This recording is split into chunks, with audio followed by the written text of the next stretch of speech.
किराएदार बेटा। उठ जा नालायक, सुबह के 8 बजने को है। तुझे एग्जाम नहीं देना क्या? थोड़ी देर और सोने दीजिए ना पापा।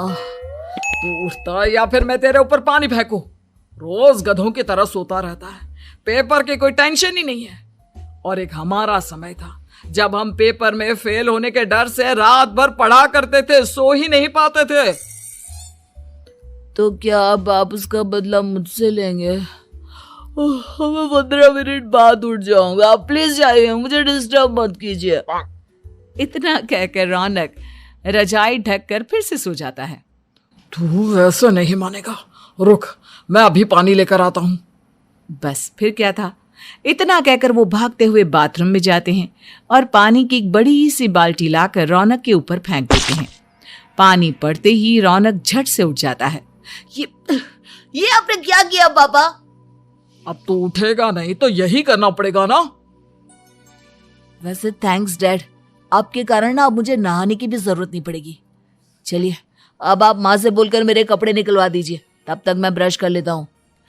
वैसे कल ना आप एक काम और करना, नहलाने के साथ साथ मुझे ब्रश भी करवा देना। ये ब्रश करने में ना मुझे बहुत आलस आता है। रौनक की बातों से अरविंद का मुंह खुला का खुला रह जाता है। वो अपनी पत्नी कमला के पास जाता है और रौनक की हरकतों के बारे में बताता है, जिसे सुन उसकी पत्नी हंसने लगती है। तुम अपने बेटे को समझाने के बजाय हंस रही हो। रौनक बच्चा है, धीरे धीरे सुधर जाएगा, आप क्यों उसके पीछे पड़े रहते हो? अभी नहीं सुधरेगा तो कब सुधरेगा? 10वीं क्लास में है रौनक, वो अब कोई बच्चा नहीं रहा। अरविंद की इतना बोलते ही वहां रौनक भी आ जाता है। क्या डैड, मैंने आपको एक काम दिया था, वो भी नहीं हुआ आपसे। अरे क्या हुआ बेटा? माँ, मैंने डैड से बोला था कि वो आपको बोलकर मेरे स्कूल की यूनिफॉर्म निकाल दे, लेकिन मेरे पीछे पड़ने के अलावा इनसे एक काम ढंग से नहीं होता। देख रही हो कमला, देख रही हो अपने लाडले को? अरे आप चुप रहिए जी। चलो बेटा, मैं तुम्हें कपड़े निकाल कर दे देती हूँ। बस ऐसे ही साल पर साल बीतते जाते हैं, लेकिन रौनक के रवैये में कोई बदलाव नहीं आता। वो पहले से भी ज्यादा आलसी और पूरी तरह अपने माता पिता पर निर्भर हो जाता है। 2 साल बाद पता नहीं कहाँ गायब रहता है पूरे दिन, अब तक तो आ जाना चाहिए था। अरे आप इतनी फिक्र क्यों कर रहे हैं उसकी? दोस्तों के साथ खेल रहा होगा, आ जाएगा अभी। ये कोई टाइम है खेलने का? 10 बजने वाले हैं, इतनी रात में कौन खेलता है? कमला कुछ कहती उससे पहले ही रौनक वहां आ जाता है। मम्मी जल्दी से खाना लगा दो, बहुत भूख लग रही है। तुम्हें तब तक खाना नहीं मिलेगा जब तक तुम बता नहीं देते कि इतनी रात गए कहां से आ रहे हो। ओ प्लीज डैड, अब आप एसी पे प्रद्युमन बनकर मेरे सर पर बंदूक लेकर मत बैठ जाना। अपनी फालतू की बकवास बंद कर और बता कहां से आ रहा है। माँ अब समझाइए ना डैड को। बता देना बेटा, इनको भी तसल्ली हो जाएगी। आप बोल रही हैं तो बता देता हूँ, मैं दोस्तों के साथ मूवी देखने गया था, इसलिए देर हो गई। तो इन सब चीजों में मेरे पैसे उड़ाता है? कभी 1 रुपया कमाने के बारे में सोचा है तूने?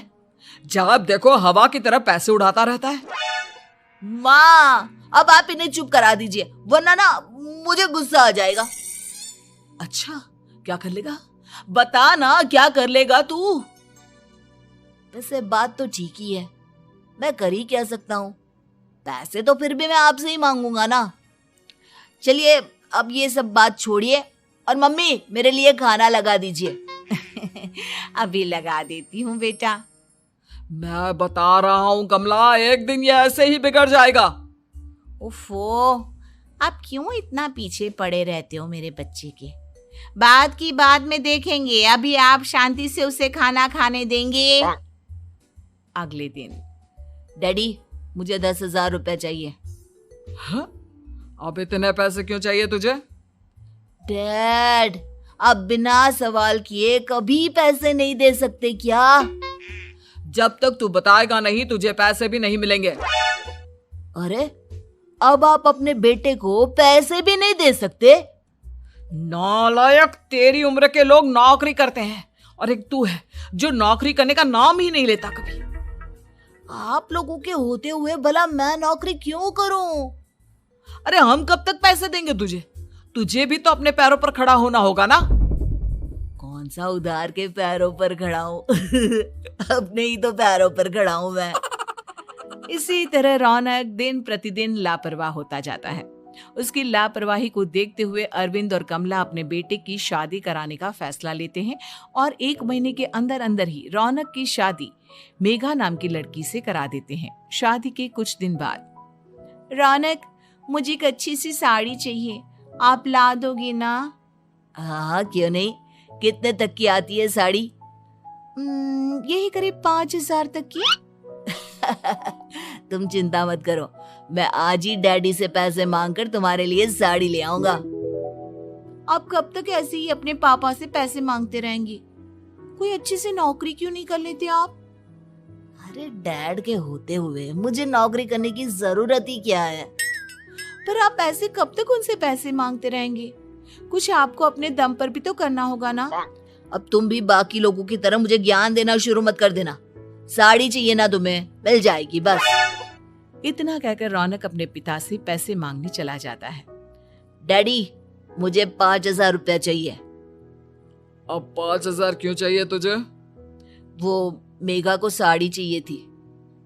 अरविंद आगे बिना कुछ कहे चुपचाप उसे पैसे निकाल कर दे देता है। कुछ दिन बाद, तुम्हें नहीं लगता कमला, रौनक हम पर पहले से भी ज्यादा डिपेंड हो गया है? मुझे तो अब उसके भविष्य की चिंता होने लगी है। कल को हमें